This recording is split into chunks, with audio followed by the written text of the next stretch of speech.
What's going on, guys? Got a video about confrontation and why it is one of the most important things that you can do if you want to be happy and to build a great team. So let's get right into it.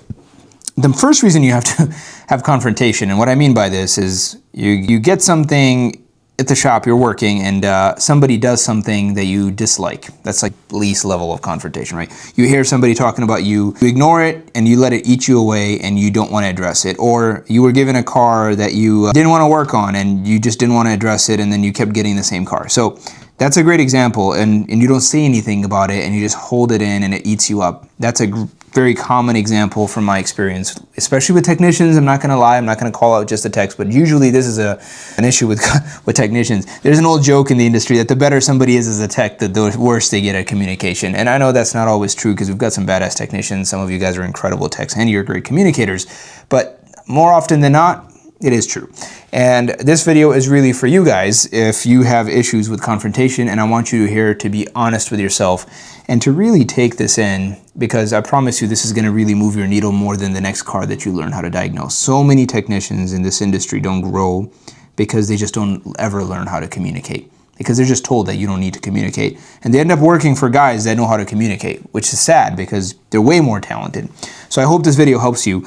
First reason you have to learn to be okay with confrontation is because you cannot have peace without it. This is the biggest reason above all. Forget money, forget everything. Just if you can't confront people about how you feel, and you're going to be rough at first, but if you can't do that, you're never going to have peace, because you will always carry this load with you no matter where you go. You're going to have this load on your back.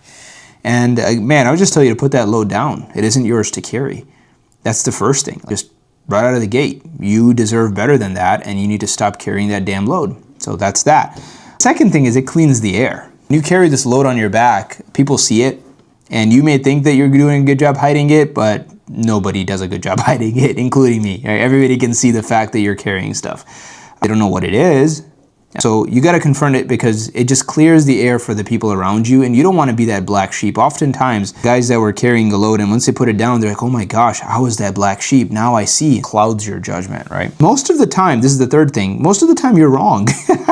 You have this idea that gets in your head, and we sit on it and we let it marinate. Freaking piece of chicken in the fridge, and it gets stronger, like the marinade, right? It gets stronger. That idea that I've been wronged and these guys they hate me, it doesn't get weaker. It's literally, you stew on it and it becomes stronger and more potent. It's like wine, like age that crap, right? And it gets stronger and it can smell it and it knocks you out. So most of the time it starts out as a small thing, and if you sit on it, it gets worse. So that's a huge thing. You got to take some wisdom from that don't sit on it. Let it out, and don't do it in a reaction way, but like respond. Don't react, respond, right? Think about it, and then I always say, praise in public, criticize in private. So this is a big deal, guys. Respond and go in there and clear it. And what you'll find is oftentimes you're a little bit wrong sometimes. Like, oh, I thought I had this figured, but actually, oh, the reason this happened is there's some context, and you usually will get something from the other person that will hopefully cool you off a little bit. Or sometimes you're completely wrong. You're like, oh my gosh, I didn't even know. And you were about to spend a whole week ruminating and sitting on this angry feeling. In reality was you were the one that was wrong, not the other person. Don't assume that you're always right. You're going to find out a lot of times in confrontation that you find out that, oh my gosh, I'm so sorry. Or sometimes you might be completely right and the other person screwed up, and they have the opportunity to apologize, or they have the opportunity to fight back, and in that case, you can actually make some changes in your life, because you're like, oh yeah, this guy actually does suck. Now I have a confirmation, and I can go do something about it and make a change, right? It's not being passive. When you don't want to confront people, you don't realize, but you're being very passive, or sometimes passive aggressive, which is even worse. And that, to me, guys, I'm just going to bluntly say it. I love you all, but passive aggression is a form of cowardice. I'm just going to say that. I'll leave that there. So don't do that. Finally, you will never have a confrontation with somebody effectively, with peace, and with the right intention that you will not end up with closer after the fact.